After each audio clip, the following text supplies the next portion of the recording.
Welcome back to Terra Mater Gardens. Today we're going to be discussing the water onion, which is a perennial bulbous plant native to the wetland areas in North America.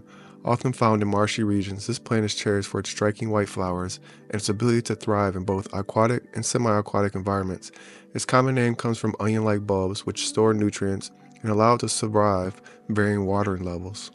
An interesting fact about the water onion is that it can bloom multiple times a year, typically during the rainy season. This trait makes it a delightful addition to gardens and aquariums alike, providing bursts of white flowers that can brighten up any aquatic landscape. Water onion features narrow, strap-like leaves that can grow up to 12 inches long, resembling those of an onion plant. The striking white flowers bloom above the water surface, typically in clusters, and can reach up to 3 inches across. Flowers have a delicate appearance with 6 petals that open in the morning and close at night. In its natural habitat, water onion thrives in shallow, muddy areas of the ponds, lakes, and wetlands. It prefers warm temperatures, typically between 65 and 80 degrees Fahrenheit, and enjoys full sun to partial shade. Water onion can tolerate a range of pH levels, but it flourishes best in slightly acidic to neutral water conditions.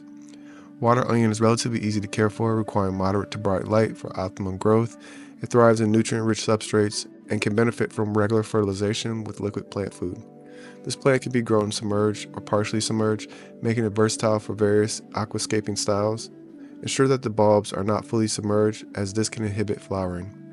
Water onions pairs well with a variety of fish and invertebrates, including guppies, tetras, and shrimp, as its flowers and foliage provide shelter and hiding spots. It also complements other aquatic plants such as water lilies and floating ferns, creating a balanced and visually appealing aquarium. However, avoid placing it with aggressive fish that may damage its delicate leaves. Water onion is often used in aquascaping for its unique flowers and foliage, adding a distinctive touch to ponds and water gardens. While generally safe for fish, it's essential to monitor its growth, as it can spread if not maintained. Regular trimming may be necessary to prevent overcrowding in the aquarium or garden. That concludes our care guide for the water onion. This beautiful plant can add charm and elegance to your aquatic setup, making it a wonderful choice for both novice and experienced aquarists. If you enjoyed this video, please like, subscribe, and share your experiences with water onion in the comments below. Thanks for watching, and happy gardening.